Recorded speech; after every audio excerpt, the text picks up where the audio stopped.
revelation.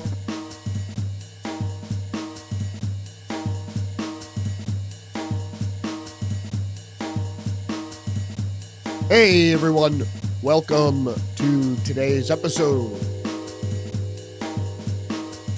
It is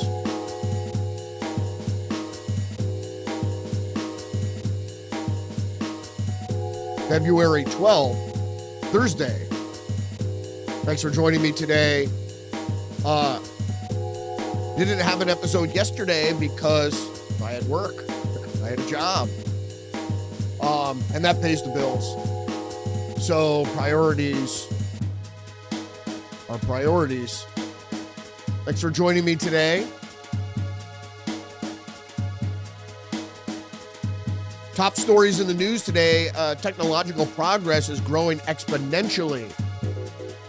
And as the singularity approaches, most people are painfully unaware of the social upheaval it's going to cause.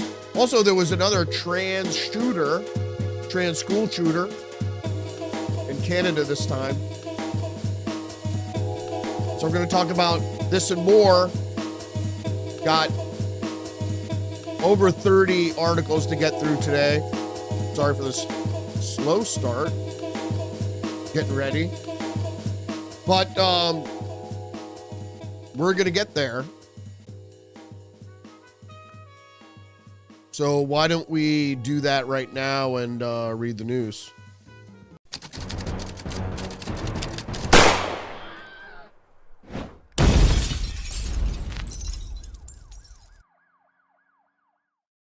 All right, we're going to start out with the word of the day is singularity. A lot of people know what this is, but I'm just going to go through it very briefly. Mathematical singularity, a point at which a given mathematical object is not defined or not, quote unquote, well behaved. For example, infinite or not differentiable. In natural sciences, in dynamical and social systems, a context in which a small change can cause a large effect. What could that possibly be? And a technological singularity is what we're talking about now. A hypothetical point in time when technological growth becomes uncontrollable and irreversible. So that's what we're going to be talking about today briefly, is at the end of the broadcast today, is the fact that we've reached that point. People saying that we haven't reached that point as far as singularity is concerned. I believe we have, and there are going to be several bits of evidence that are going to show that to be true. As usual, I have to a couple other technical things I just need to clear up here. Thanks for joining me today. Don't forget to engage the channel, like, subscribe, leave a comment, share the podcast. I did have to take the day yesterday. I had a job, a good job, jobs that pay well. Few and far between these days, and all to be replaced very soon by AI. If you haven't noticed, or if you haven't heard me over the years talk about how all jobs, all human endeavor, really, not even just jobs, all human endeavor is going to be undermined by AI. Doesn't matter what you want to do, whether you're going to get paid, all jobs, as soon as humanoid robotics come online, which Elon Musk said would be in the next year or so, that's all going to happen.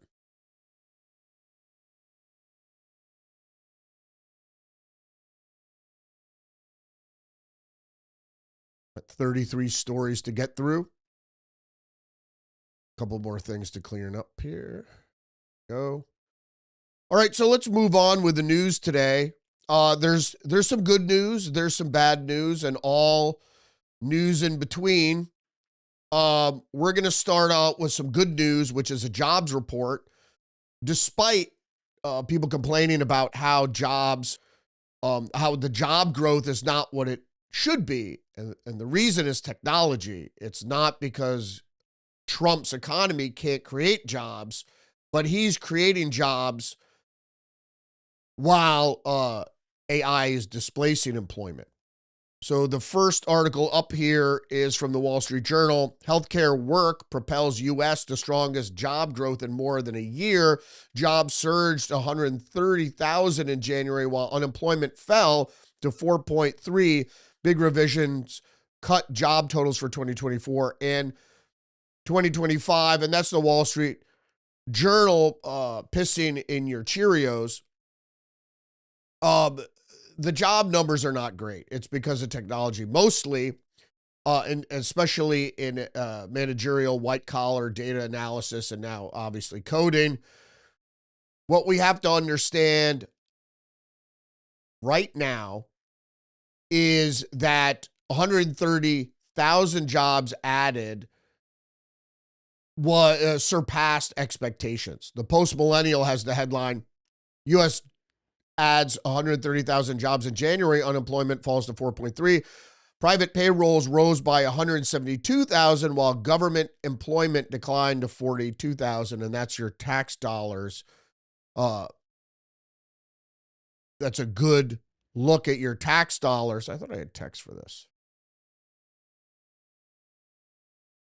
There's not much, I guess, not much else to report except for the job growth, unemployment numbers, and then we're going to move on to our next story, which is House votes to slap back Trump's tariffs on Canada in rare bipartisan rebuke. Is it a rare bipartisan rebuke? It's not a rare bipartisan rebuke. What it is Republican defectors bailing on the president's vision and his policy. And that's certainly something we have to be concerned about, because Trump's vision is the way forward. Now, I don't agree with Trump on everything, particularly the funding of AI. But as I said many times before, it's like the nuclear race of the 1950s. It was, oh, we have to beat Russia to the bomb. We have to advance. We have to build more nuclear weapons because of the Soviet Union. And now it's the same thing with China.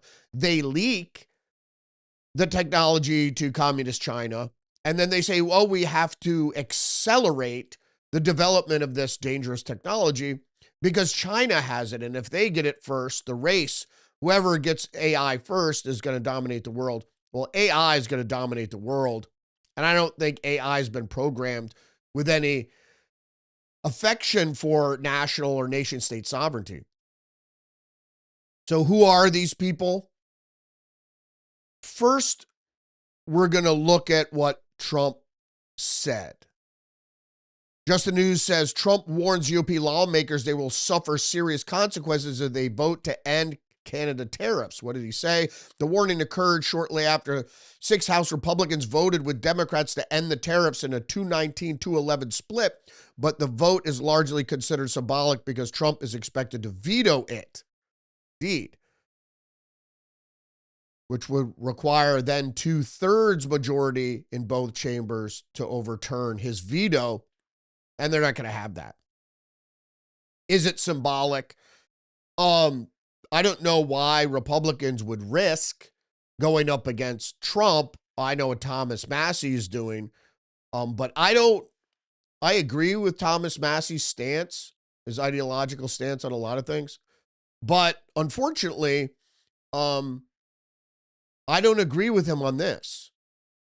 There's one thing that Thomas Massey maybe doesn't understand is, first of all, Canada signed a huge deal with Chinese electric vehicle manufacturer. And that would give the opportunity to Canada to flood the U.S. with Chinese electric vehicles. Not only that, but Canada has cozied up with China, and there have been a lot of disturbing instances therein. It's part of the New World Order. They should be seen, certainly, as a reluctant ally, if not an adversary. They do have a prime minister, which means first minister to the king, King Charles. Let's move on with the story, though. Any Republican in the House or the Senate that votes against tariffs will seriously suffer the consequences come election time, and that includes primaries. Our trade deficit, Trump went on to say, has been reduced by 78%. And if you don't think that's a key economic figure, it is. Things will improve. We need to stay the course. The Dow Jones just hit 50,000 and the S&P just hit 7,000, all numbers that were considered impossible just 1 year ago. In addition, tariffs have given us great national security because the mere mention of the word has countries agreeing to our strongest wishes.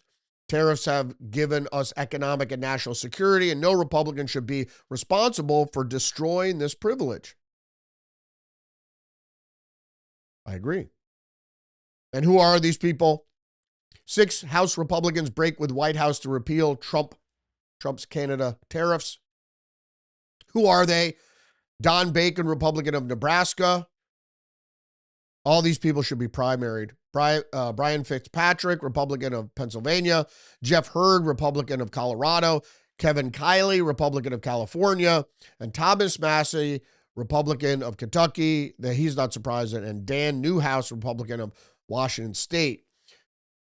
None of these are real surprises because a lot of these people come from purple districts, but that shouldn't matter. The fact is Canada is becoming more and more adversarial and should partner up with the U.S. and not go along with the New World Order. Not Trump's New World Order that the Trump people are talking about. New World Order New World Order isn't, or there aren't people, it's not a group. It's an agenda. It basically means the agenda that's going to replace the existing world order. So when you think of New World Order, a lot of times we refer to it as the evil agenda, but a New World Order just means not the existing world order and a change to that. But what the architects of that change are, who they are, and what they're planning for us should be of concern. So when you hear New World Order, you want to know what New World Order are they talking about. They're talking about artificial intelligence and UBI and the destruction of humankind, democide. And we're going to get into more of that in just a second. There's another top story that came up that I want to just touch on. It's a little bit technological, a little bit state policy. The Wall Street Journal, Border Protection's use of Pentagon laser led FAA to halt flights over El Paso. Administration lifts flight restrictions hours after issuing the pause for special security reasons. And PJ Media asks the question, what the heck happened in El Paso? On Tuesday night, the Federal Aviation Administration issued a NOTAM that imposed a temporary flight restriction over El Paso, Texas, and nearby southern Mexico, including El Paso International Airport and Donna Ana County International Jetport in Santa Teresa, New Mexico. It cited special security reasons, and it banned all types of flights, including, in some cases, medevacs, for up to 18,000 feet for the next 10 days until February 20th. That's already been lifted, so that last part doesn't matter. So what happened? Transportation Secretary Sean Duffy posted, FAA and Department of War acted swiftly to address the cartel drone incursion. The threat has been neutralized and there's no danger to commercial traffic in the region. The restrictions have been lifted and normal flights resumed. According to the Department of Homeland Security and DHS, 27,000 drones were detected within 500 meters of the border in the last 6 months of 2024. That's the last time they have numbers, I suppose. And the shutdown stemmed from the Pentagon's plans to test a laser to shoot down drones used by Mexican drug cartels. Well, what does that mean? Well, it means they're taking the gloves off. They were going to use military missiles and things like that to shoot the drones down, but that was ruled against by Sheinbaum, the Mexican president, and the Mexicans. Fox News stated that what actually happened was the military thought it was taking out a drone, but it turned out to be a Mylar party balloon. This led to the concerns of the FAA, and that's why the airspace was eventually closed. So what was it? And here's another spelling error. Cartel drones. They meant cartel. Proofread, proofread, proofread. Run spell check. I mean, it's simple journalism stuff you have to proofread. And I was a terrible proofreader, by the way. But it didn't mean that I didn't. Sometimes I didn't. I have to be clear. But it wasn't my job. It was the editor's job. That's the text editor's job is to reread everything. Which was it? Cartel drone, misidentified balloon, or a little spat between two government agencies? Maybe some combination of all three. No one seems to be known for sure. Given the players involved, I'm not one to blindly trust the federal government, but I'm more inclined to trust Duffy over Duckworth and anonymous sources. That Tammy Duckworth was referring to anonymous sources when she said whatever it is she said that was against the Trump administration. Here's the dilly is, so the Department of War and the Border Patrol use electronic interference to jam, because you can actually beam a targeted beam towards aircraft and screw up their navigation and their electronics. So it's not like a blanket thing that's going to disrupt other aircraft. So in any case, because it was a Mylar balloon, that their electronic jamming wasn't working. Because usually if you electronically jam a drone, a lot of times they'll just fall out of the sky. So this wasn't working this time. And so obviously they couldn't use a missile. So they used a laser to shoot down the balloon because it was a UFO. And so because they used the laser, someone leaked the fact that they used the laser, and the FAA shut down the airspace. That's the reality behind what's going on with that. So I just thought I'd touch on that very briefly so you'd know what was going on. They used a laser. They don't usually use lasers. That was the first time they used a laser, and that was only because it was a Mylar balloon and not a drone that they could take down using other non-lethal means. Next article up here, article number 8. Associated Press, Republicans' edge on immigration shrinks as independents balk at Trump's tactics. An AP NORC poll finds, I thought I had the figures on this. Oh, well. This is the deal, is we know this now, that the liberal press is portraying ICE tactics, and the people that are against it, against antagonistic towards Trump's tactics, the tactics have worked very well. More ICE agents have been injured than targets. So there was that one target that was shot, and there are others that have been shot, but there have been more ICE agents that have been hurt during their apprehension activities than targets have been hurt, although a few have certainly been shot. The deal with immigration is, the reason it's getting a bad rap from independents is the way it's being portrayed in the media. The fact is that the majority of people, this is the thing. I said this the other day too. It's that Jack Nicholson quote from A Few Good Men. You question, you enjoy the blanket of freedom I provide, but you question the manner in which I provide it. It's the same thing here.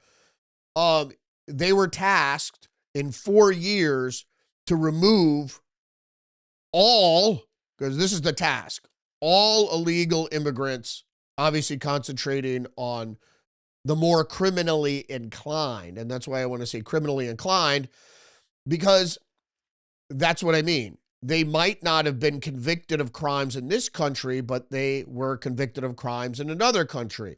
And they may not have all been violent crimes, but they are all criminals, the ones that are targeted. Now, if other people are encountered who are illegal immigrants and they're not criminals, they're going to be detained and deported as well. Also,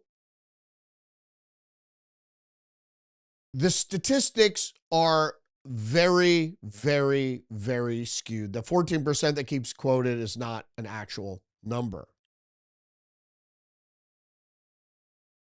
Wall Street Journal, article number 9, Pentagon prepares second aircraft carrier to deploy to the Middle East. Trump is ratcheting up the pressure on Iran to make a deal over its nuclear program. I was supposed to move this into the international section. Maybe we'll revisit it. Oh, that's because we had such a large number of articles concerning the developments in AI that that became an issue. All right, let's go to the other big story for today. One American News, Canada, trans shooter kills at least 8 and injures 25 before turning gun on himself. Big surprise. Canadian police initially described him as a female in dress.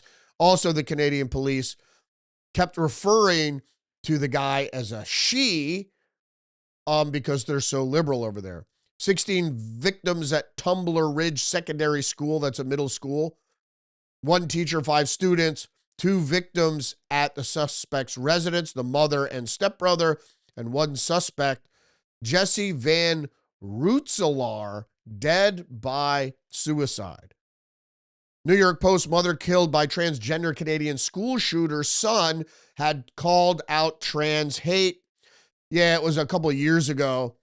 Jessica Strang, mom of 18-year-old Jesse Vander Rootselaar, and a self-described conservative-leaning libertarian, unleashed a profanity-fueled rant on July 2024 Instagram post less than 2 years before the teen launched the Tuesday rampage that left 8 dead.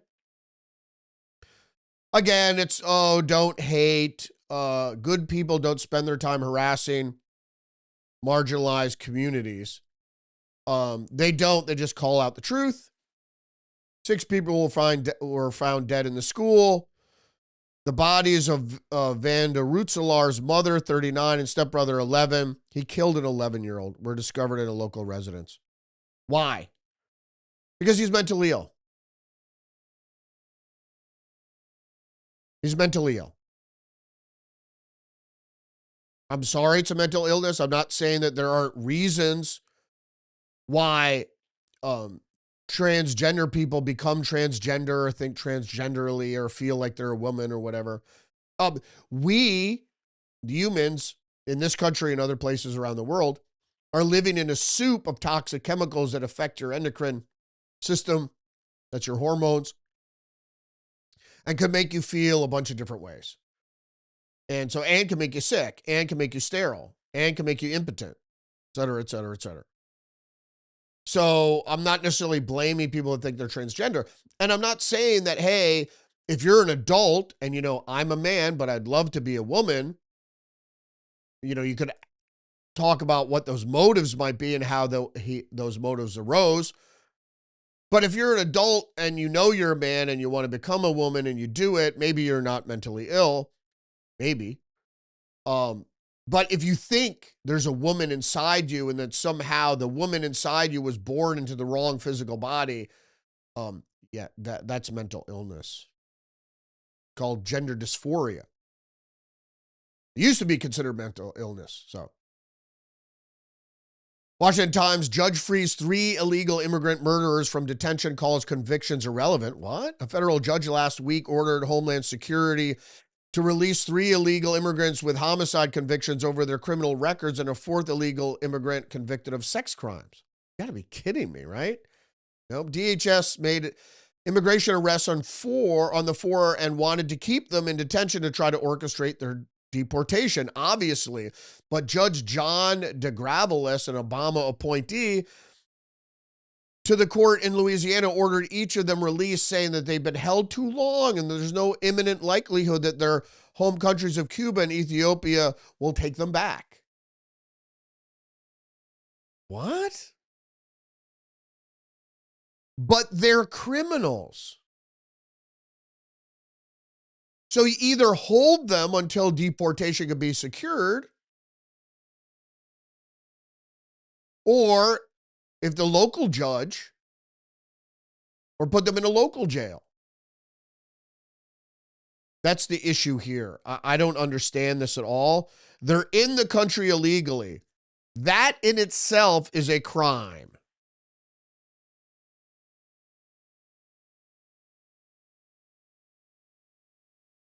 And you don't just release people into custody, especially if they, who says they're violent, but it doesn't matter to me.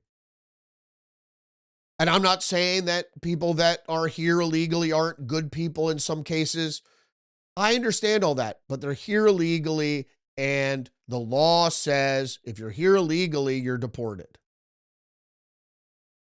You don't get to go in front of a judge and plead your case if somehow an asylum process has been started, and that, unfortunately, that was with most of the people that were let into the country illegally, that in some cases you need to have that asylum hearing.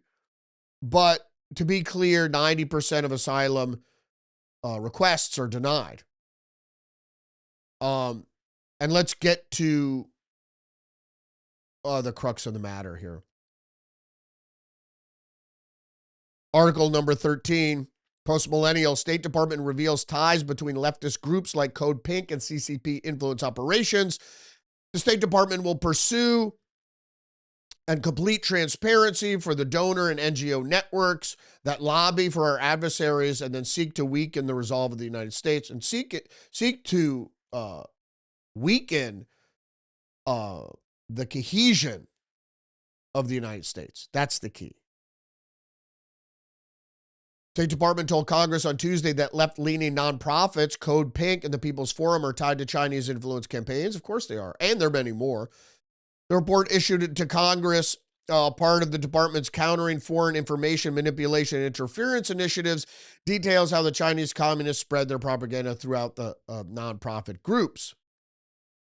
Organizations like Code Pink and the People's Forum denigrate the United States, whitewash the violence of Marxist regimes, and run cover for China while enjoying an influx of cash from a donor network with connections to the Chinese Communist Party, said Undersecretary of State and Public Diplomacy Sarah Rogers. The State Department will pursue complete transparency for the donor and NGO networks that lobby for our adversaries and seek to weaken the United States. But it continues anyway, and it's not just surrounding ICE and these kind of overt NGO support groups, networks, and the same color revolutionary networks that we see going on in the United States. It was really, these whole systems were devised to topple governments, foreign governments, but are now turned on the inside. So you have to understand that the same people who devised color revolution networks in the world are the same ones that are turning them on the United States. Article number 14, Rand Paul calls out Katie Couric's less than 14% migrant crime defense, gives her a reality check. Rand Paul told Katie Couric that if her family were attacked by a criminal migrant, how many of them were violent would not matter to her so much. Indeed. And it doesn't matter. The task was to remove all illegal immigrants, not just the violent ones. Trump promised we'd focus, we'd target, we'd start on the most violent, but that doesn't mean that others aren't going to be deported. But the thing is, he said that that's not the policy. Their policy is we will turn no one over. And he's talking about municipal and state government. So you can be, and even that federal judge just turned loose people. You can beat somebody half to death. You could get an assault charge and you're in jail for a couple of years, and somehow you're going to get out on parole and you're not going to be turned over and you are illegal. I've got a problem with that. And so probably most independents and Democrats also do. But that's what we have to ascertain. He also went on to say, If you ask them, if a guy has committed rape and he's in prison and he's going to get out, do you want him to be deported? I think most people would say, hell yes, he ought to be deported. Of course. And there's more. Post-millennial. Legal immigrant crashes car into ICE vehicle in dangerous attempt to resist arrest in St. Paul, Minnesota. Alexander Romeo Avila of Honduras reportedly ran at red traffic lights before pummeling his vehicles into several cars, including ICE cars who were trying to protect the public. Can't run from police. I mean, you can, but the unintended consequences of your actions should be considered.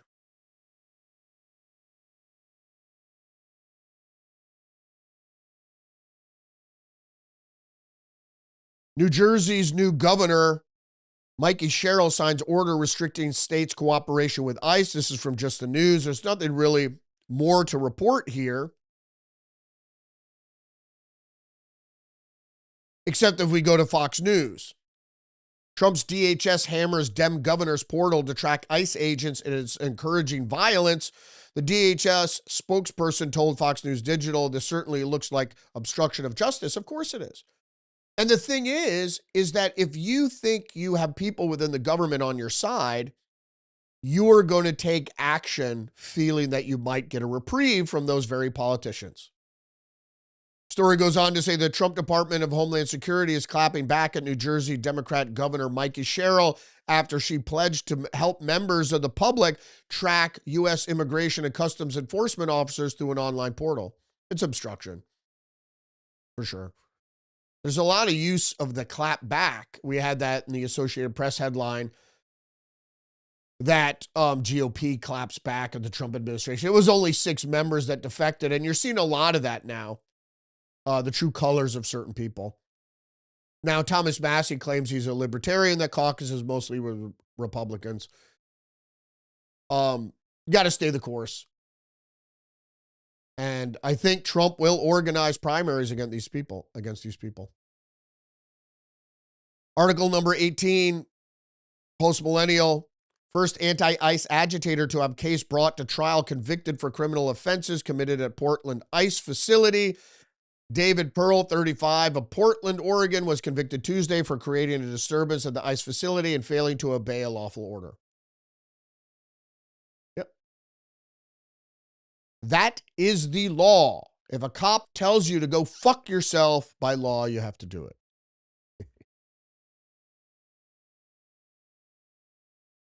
Article number 19, Fox News. White House reaffirms any illegal immigrant can be deported as Trump team zeroes in on the worst of the worst. Trump administration says focus remains on the worst of the worst criminals while maintaining broader deportation mission. That's what I said, is like everybody who's here illegal gets deported. That's the law. So once they're discovered and they're apprehended, they're deported. Plain and simple. You have to understand the people that arrived before Biden, they didn't get asylum or parole, or in a lot of instances, protected status. Some got protected status. But the immigrants that came here, illegal immigrants that came here over 5 years ago, they have no such protection for asylum, et cetera, et cetera. Story goes on to say, Trump White House reiterated that anyone resided in the U.S. illegally is eligible for deportation. Should be deported. As the crackdown continues to initially focus on removing the worst of the worst violent illegal immigrants, White House spokeswoman Abigail Jackson said, as always, anyone in the country illegally is eligible to be deported. President Trump is keeping his promise to carry out one of the largest mass deportation operations in history. That's what's happening here. That's what's happening. And people don't understand it. They're like, oh, there are all these people getting shot. Because if you are interfering in one of the largest law enforcement operations ever commenced, bad things are going to happen. Everybody who's here illegally, the law says, is to be deported. I know they're nice people, hardworking people. I know that. But they knew that coming in, that there was a chance that if they were discovered, that they'd be let go.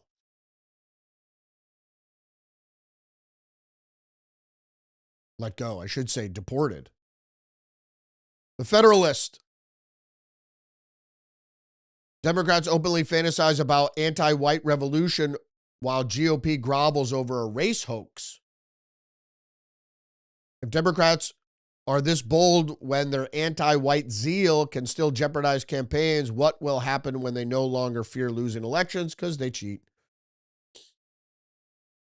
A clip from the 2024 podcast episode went viral this past weekend in which a Texas Democrat state representative Gene Wu attacked the white race, labeling them as oppressors whose dwindling share of the demographic pie is an opportunity for non-whites to take over this country,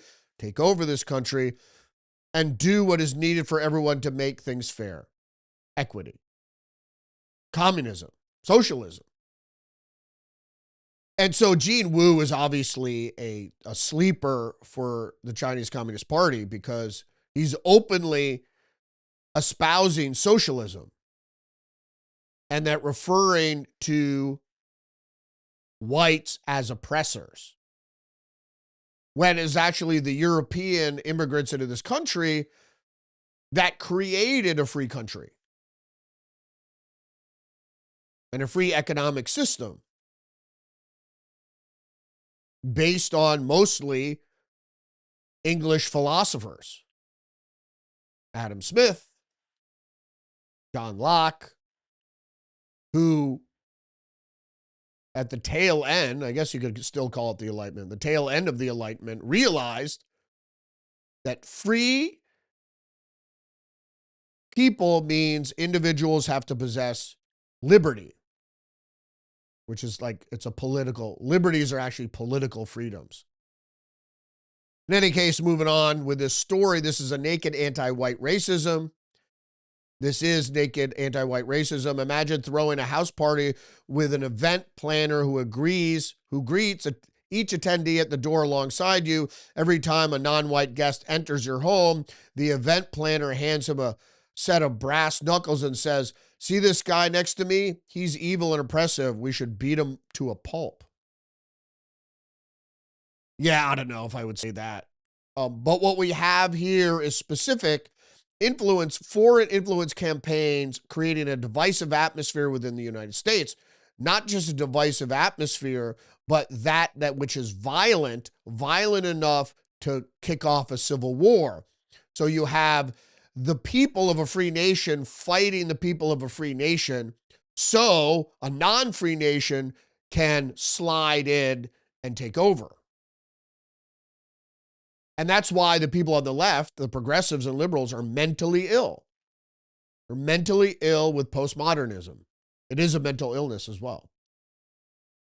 And there's more. New York Post, why we're not falling for Democrats' voter ID hysteria. Yeah, it's Jim Crow 2.0. It isn't. Everybody has identification. It's another reason. See, if Democrats couldn't have all the levels of deceit and cheat, they would never win. You know, they might be able to convince some dolts to go along with their program because, they feel that party is more compassionate. But the spending that they want to conduct through policy to pay for the indigent to help them doesn't really go. You look at what Biden did. Billions and billions of dollars that were allocated to help people, but were never spent. And that ended up going into special interest, Democrat special interest. Top Democrats are breathing fire over the Save America Act, an updated version of voter ID legislation that passed the House twice and is headed for another floor vote this week. But all their furious rhetoric, they haven't come close to convincing Americans, the electorate, that it's a grievous wrong to ask voters, that it is a grievous wrong to ask voters to prove their eligibility before they cast a ballot. That's not true. First of all, they have to prove their eligibility when they register. They just have to prove who they are to cast a ballot. See, even this story from the New York Post is confusing people. You have to prove your eligibility to register. You don't just ask somebody, you're a resident of the U.S., you're a citizen of the U.S., right? Yes. You have to prove you're a citizen of the U.S. And then when you go to vote, you have to prove that you're that person that proved that they're a citizen of the U.S. All right. The Democrats can't do that. Most Democrats say, what's the big deal? And there are a lot of Democrats out there that also say, well, I don't understand. If you're here illegally, aren't you supposed to be deported? Yeah, then what's the problem? They don't understand that people within your party said, I know that's the law, but I don't care. I don't think the law should be enforced. And as I often say, a law with no enforcement is no law. All right, Zero Hedge, FTC chair warns Apple News left-wing curation may violate consumer protection laws. Excuse me. Because I was having trouble spitting that out because it's just reiterating what I already said. The reason people believe what they believe about the deportation effort by ICE, by voter ID, is because all the spheres, the majority of spheres of influence, whether it's social media or tech platforms or what have you, and the mainstream media, which is overly influenced by intelligence operatives, which side with the oligarchy, the elite, who want global socialism, and we'll find out not why. Why would, a free people want socialism, authoritarian socialism? So they're allowing the Chinese to be the bad guy. And they're, oh, we didn't know we were infiltrated by the Chinese. And I'll just share a screenshot here. And it leans left. So it's not objective at all. Apple News. I don't even know if there's anybody who watches or listens to Apple News. Like I said before, you have to look at the attribution, the corroboration from news sources, and then you have to do your own corroboration. If you doubt somebody, let's see if another outlet is reporting the same thing. Washington Times, article number 23, Senate backs compelling D.C. to adopt no tax on tips, overtime, and initial vote. Well, it is a federal enclave, so it is governed federally. A lot of blue states are doing this. So federally, you don't have to pay tax on your tips. But state tax still are asking for it. So you still have to account for all your tips and declare them because the state wants their piece. And I think that's going to alienate Democrats even more after April. Just the News. FBI strategy memo on election violence raises questions about double standard between J6 and BLM riots. Story number 24 says, months later, after this memo was discovered, there was a disparity in how the FBI, the Justice Department, and local prosecutors were treating illegal activity during the breach of the U.S. Capitol building on January 6th compared to the summer of 2020 Black Lives Matter protests.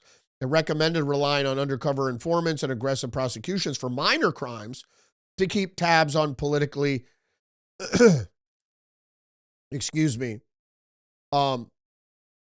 potentially violent groups and deter them. And if you see at the bottom there, it says 90% of 2020 BLM protesters were not jailed, but 84.6% of J6 rioters were convicted. National Review. Mentally ill woman accessed assisted suicide in Oregon. So what is happening in Canada is also happening here, where people that are mentally ill or just indigent are asking the state to help them commit suicide, and the state goes, well, of course.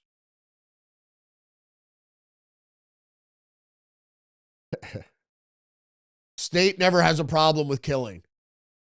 Oh, you want to kill your unborn baby? Sure. You want to your grandmother wants to kill herself? Sure. But for some reason they want criminals to stay alive. I'm not a proponent for the death penalty, although in some instances I think it's warranted. But I'm not really a proponent because I revere life. But that's the thing with the Democrats. If you're old and you want to die, sure. If you're unborn and you want to die, or your mother wants you dead, sure. But if you're in prison for murdering people, then no, they don't die. And that's eye for an eye, the Bible. Doesn't really make it's not reasonable. Fox News, Gabbard ends task force that aimed to reform intelligence gathering. After less than a year, Director of National Intelligence Tulsi Gabbard said the task force work had always intended to be temporary. It is. The main reason for her task force was to not root out all corruption, because there's certain shit in the dark recesses of intelligence agency, the intelligence world, you're not going to get it all. What she wanted to do is find out, so she could govern appropriately, find out who's on the wagon, who's on the bandwagon, and who isn't. Who's on the Trump team, who isn't. Who's MAGA, who isn't. Who's working for NGOs and the wealthy individuals and cartels and foreign governments, et cetera, et cetera. So she could properly do her job. There's so much influence within government, it's hard to know what team people are playing for. You know, in the olden days, if you worked for the federal government, you were a patriot, you were an American. Now it's not so clear. Or you might say, oh, I'm an American, but I believe that we shouldn't have borders.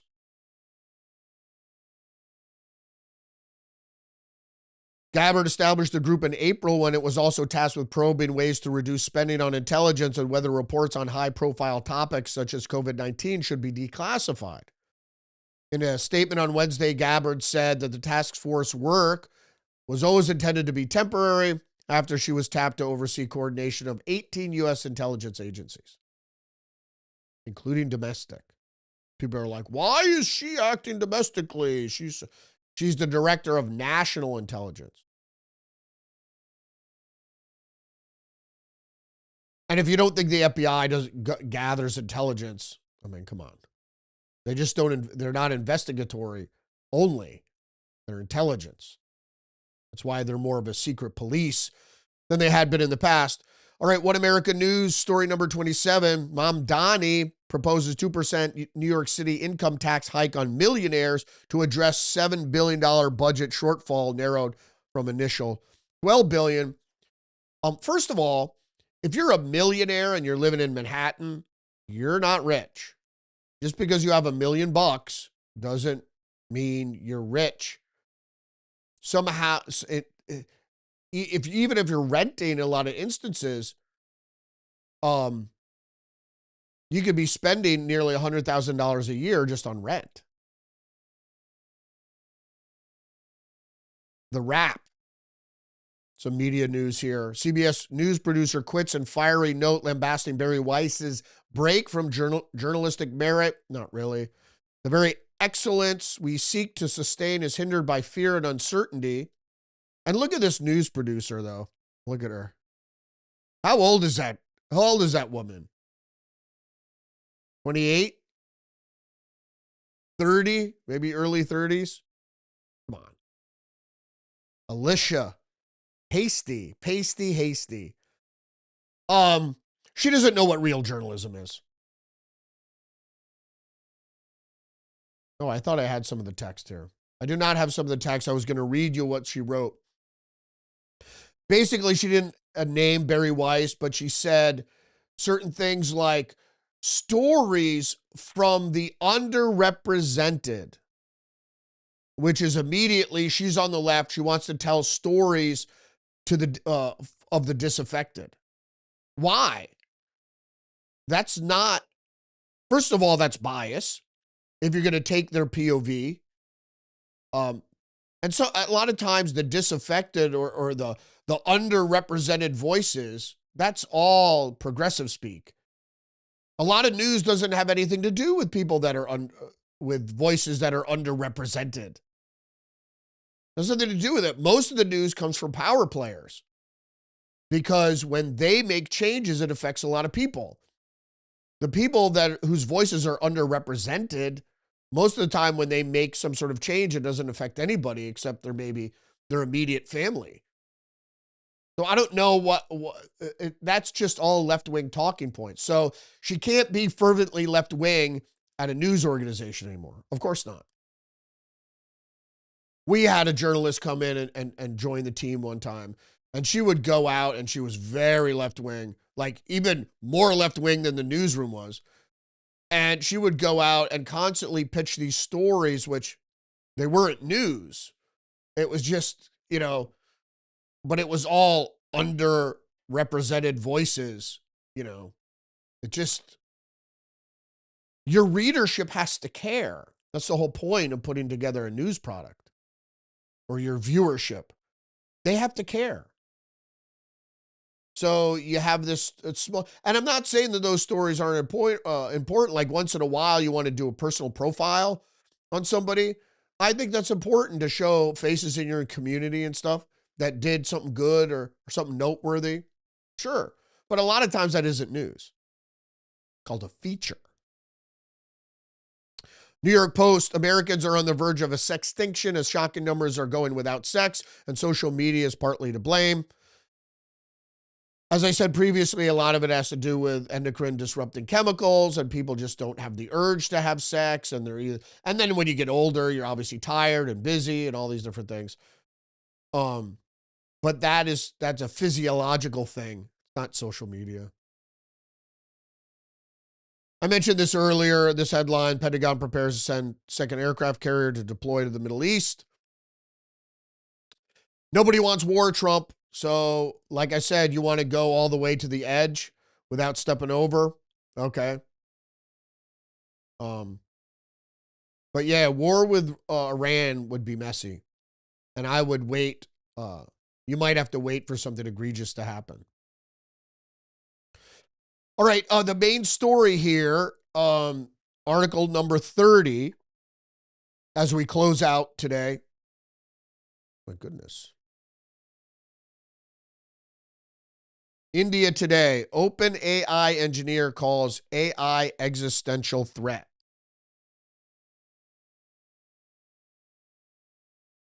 He calls it AI an existential threat days after Anthropic's safety lead, Rinank, quit over the same concern.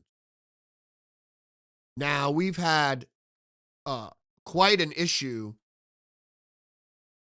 since the AI genie was ever let out of the bottle. There were people, most famously, very famous people, including Stephen Hawking, that said AI is going to lead to the extinction of man. And that very well may be true. Because, first of all, AI is going to supplant human endeavor. So will AI itself kill man? Very well might be, because then the elite will be like, oh, it was just AI ran amok. We had no idea, even though the warning signs keep happening time and time again. But what I believe you're going to see in the near future is AI is going to supplant human activity, most particularly human employment, which is that's why they need to have socialism, because you have to have UBI, because no one will have any money. They won't have, you won't have any jobs. So it's going to be mostly managerial, administrative tasks, but humanoid robots are not far behind. And I think that's going to take a little bit longer, but pretty soon, there's going to be no employment. So if you're an electrician or like healthcare, there are certain things that you have to do with your body, move around, obviously, and do certain things. That's a safer job than if you work at a computer all day. So in any case, the article goes on to say, just days ago, Anthropic's AI safety lead, Mirnak Sharma, quit and cautioned that the world was in peril amid rapid AI development. Now, OpenAI engineer has echoed similar concerns, saying he feels that AI poses an existential threat to humans. First of all, we have turned a dark corner here. And when I say turn a corner, it usually means improvement. Not our improvement, AI improvement. So what happened is AI can write its own code now. So AI can improve AI. So AI is rebuilding itself exponentially day after day after day to make it better, stronger, faster. That's the problem. So, and you know this with corporations, when threatened with survival, things are going to double down to protect itself, including AI. So I think that's what he's referring to. Just days after Anthropic's AI safety league, I already read, Mirnak Sharma resigned, warning that the world is in peril. OpenAI engineer Hui Pham has now publicly admitted that he feels that the existential threat posed by artificial intelligence, adding that its disruptive impact on jobs, society, and human relevance is a matter of when, not if. And I've been saying this already for 3 fucking years. Nobody's listening. And now you have people that are in the industry that are telling you what's up. Semaphore, Anthropic safety researcher quits, warning world is in peril. I'm just going to echo it here. Sharma also said constantly faces pressures to set aside what matters most when working for Anthropic. Anthropic was founded with the explicit goal of creating safe AI. AI progress, Dario Amade said at Davos that AI's progress was going too fast and called for regulation to force industry leaders to slow it down. But then, like I said, it's an AI race with China. We can't slow down. And that's just an excuse. They did that in the Cold War. You leak your nuclear secrets to the enemy. They say we have to rapidly develop. And then you say you have to rapidly develop because of the enemy that you gave the secrets to is now developing it. 2 key members of OpenAI's super alignment team tasked with steering AI development quit in 2024, saying the company emphasized financial gain over minimizing the dangers of building AI systems much smarter than us. And most particularly the self-replicating AI.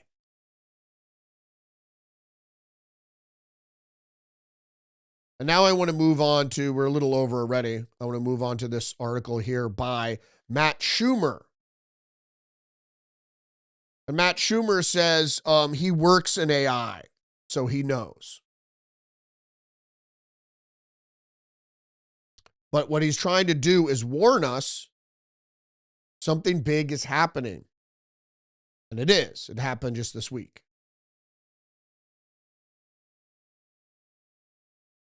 Here's the thing nobody outside of tech quite understands yet. The reason so many people in the industry are sounding the alarm right now is because this already happened to us. For years, AI has been improving steadily, big jumps here and there, but each jump was spaced out enough that you could absorb them as they came. Then in 2025, new techniques for building these models unlocked a much faster pace of progress.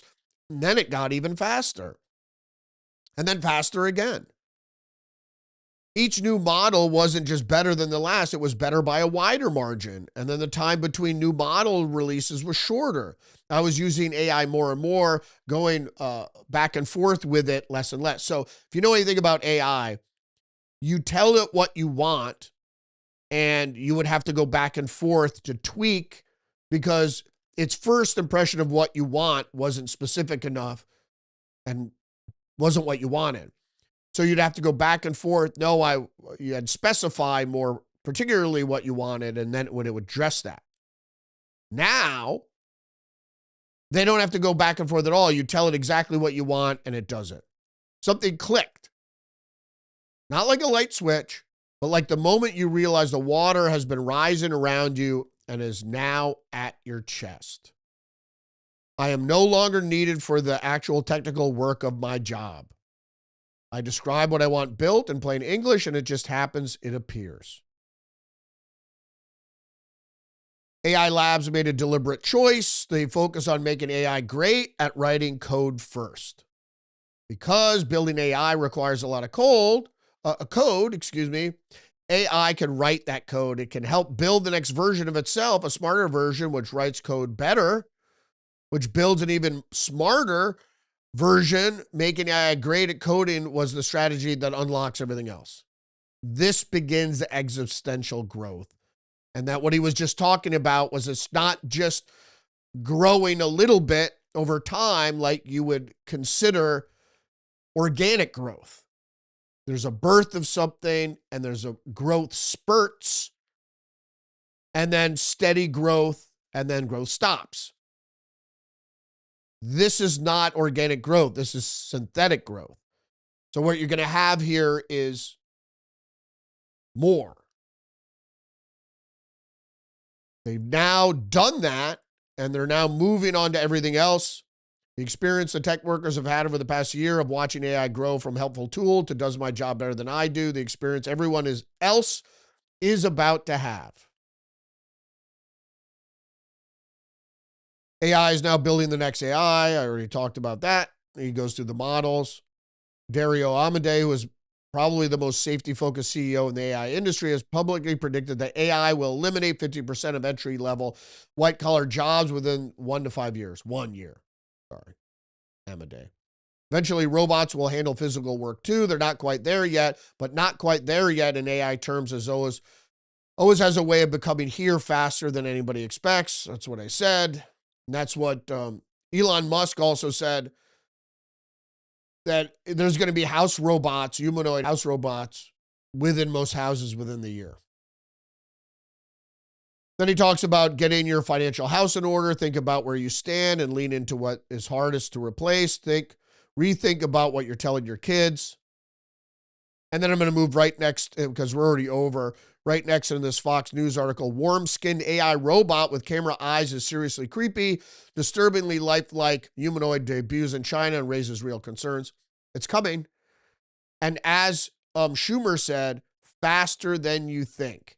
You're like, oh, the thing is with technological progress, humans could only progress it so fast. Now with AI writing code, it's going to progress at unhuman speeds now that AI is in control of the technological progress. So I bet you Musk is right. Within a year, you're going to have humanoid robots in the home. This article talked a little bit about Moya, about the machine, that it has biometric embodied intelligent robots that has warm to touch skin, micro expressions, and that has camera eyes that could read your expression and react accordingly. And then our last article here is The Guardian, article number 33. Opinion: no, humanoid robot singularity isn't here, but we must take action to govern AI.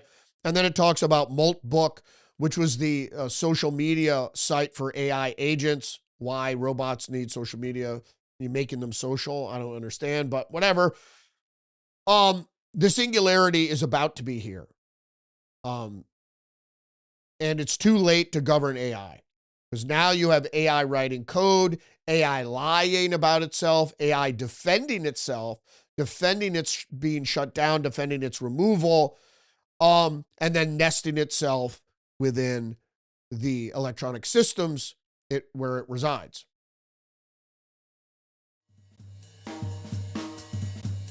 Thanks for joining me today. Don't forget to engage the channel, like, subscribe, leave a comment, share the podcast. Yeah, 105. We're at 105 now, so over an hour. Sorry about that. Don't forget you're under attack psychologically. Being convinced of things that aren't true.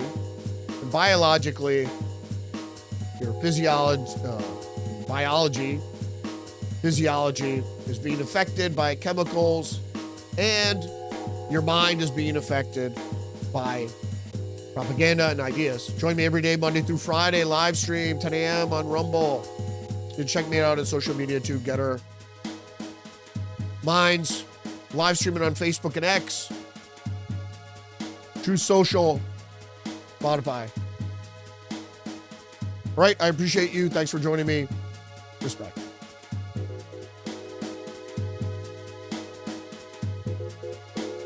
You can't handle the truth.